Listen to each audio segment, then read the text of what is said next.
샬롬, 이동춘 목사입니다. 오늘도 여러분의 삶이 주님의 평안으로 가득하시길 기원하며 하나님의 말씀을 나누겠습니다. 오늘 주시는 말씀은 히브리서 8장 1절의 말씀입니다. 지금 우리가 하는 말의 요점은 이러한 대제사장이 우리에게 있다는 것이라. 그는 하늘에서 지극히 크신 이의 보좌 우편에 앉으셨으니. 아멘.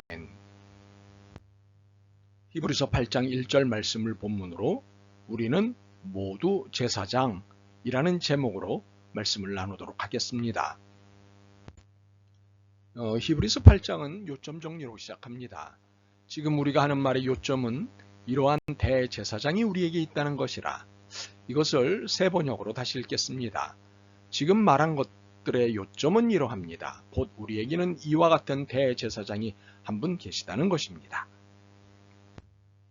이것은 앞에 1장부터 7장의 모든 내용을 요점 정리한 것입니다. 그것은 우리에게는 이와 같은 대제사장이 한 분 계시다는 것입니다. 다시 말해서 1장에서부터 7장에 이르는 길고 긴 이야기의 포인트는 우리의 예수님은 대제사장이셨다는 것입니다. 이 포인트를 이해시키려고 지금까지 그 긴 이야기를 내놓았다는 것입니다. 제사장은 고대 사회에 있던 직책이므로 현대인들에게는 매우 낯선 개념입니다. 그러나 우리에게도 아직 있는 무당이 고대 사회의 제사장 같은 역할을 했습니다. 신에게 사정을 호소하는 중개자 또는 중재자의 역할을 무당이 했고 제사장이 했습니다. 이스라엘을 위해 호출된 제사장도 이와 같은 역할을 했습니다. 그러나 이스라엘의 제사장은 무당과 같은 역할이기는 하지만 그 의미와 태도에는 차이가 있었습니다. 제사장의 대상이 여호와 하나님이었습니다. 창조자요 통치자요 지존자이신 여호와 하나님이 제사의 대상이셨고 제사장은 여호와 하나님을 위해 존재하는 사람들이었습니다. 제사장은 하나님의 사람이었으나 백성들의 입장에서 하나님께 호소하는 역할이었습니다. 물론 하나님의 뜻을 따라 사는 사람이었습니다. 그러나 백성들 편에서 하나님의 뜻을 설득하였습니다. 제사장의 인생은 처음부터 끝까지 제사장이었습니다. 레위 지파는 아예 제사장 지파로 구분되어 태어날 때부터 제사장으로 살았습니다. 이것은 운명이고 사명이었습니다. 중간에 제사장이 되거나 중간에 그만둘 수 있는 것이 아니었습니다. 선택의 여지가 전혀 없는 운명으로서의 사명이었습니다.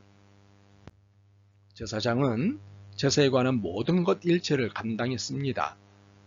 제사로 드리는 동물의 배설물, 피, 폐기물 등 심히 고약한 뒤처리를 다 감당했습니다.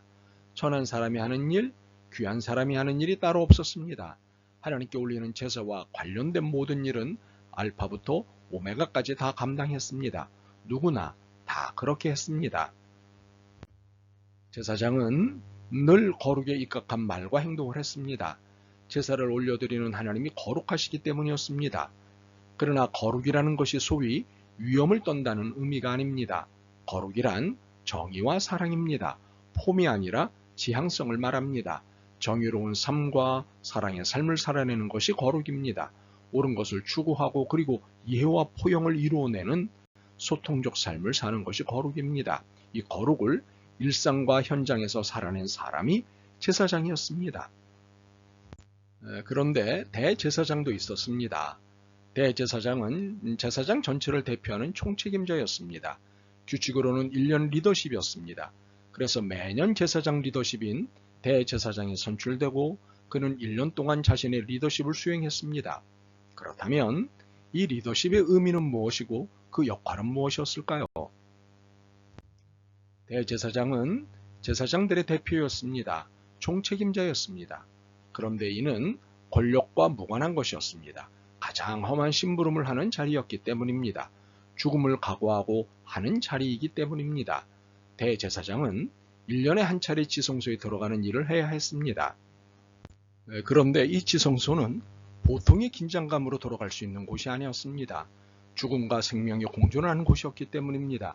더 정확히 말하면 사느냐 죽느냐 둘 중 하나가 결정되는 곳이었기 때문입니다.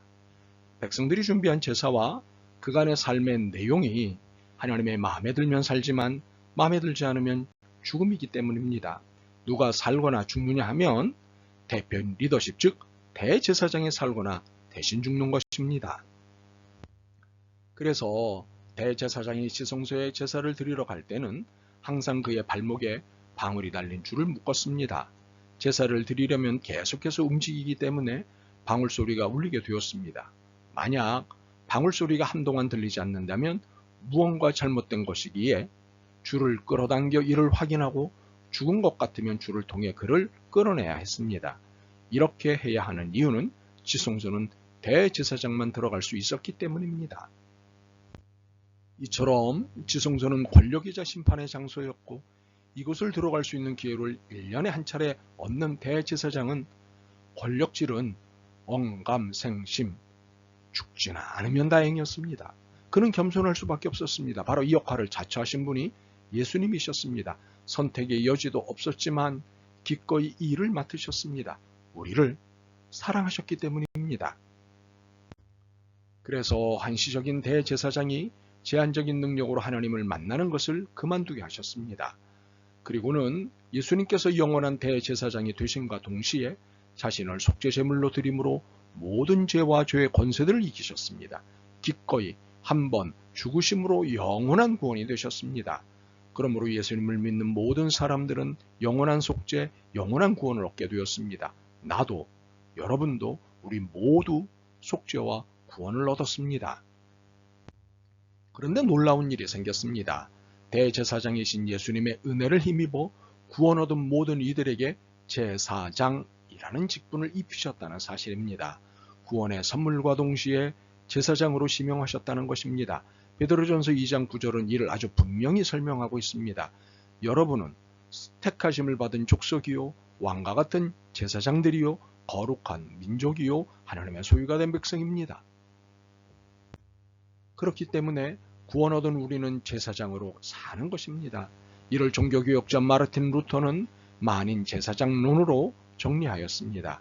만인 제사장론은 누구나 하나님을 자유롭게 만날 수 있는 은혜를 누린과 동시에 거룩하신 하나님 앞에 책임적인 삶을 살아야 하는 것을 정리한 신학입니다.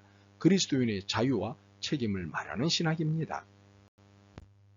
제사장의 삶은 앞서 설명한 대로 귀천을 패하고 기꺼이 굳은 일을 자발적으로 하는 삶을 사는 것입니다. 거룩의 의미인 정의와 사랑을 이 땅에 실천하고 실현시키는 삶을 사는 것입니다. 바로 이 사람이 나고 우리여야 하는 것입니다. 잊지 맙시다. 우리 모두는 제사장입니다. 아멘. 주님, 저희를 구원과 동시에 제사장으로 지명하셨음을 깨달았습니다. 주님께서 보여주신 제사장의 삶을 살아낼 수 있도록 도와주옵소서. 희생과 섬김, 나 자신과 내어줌을 살아내게 하옵소서. 예수 그리스도의 이름으로 기도드립니다. 아멘. 오늘도 여러분의 믿음과 삶을 응원합니다. 사랑합니다.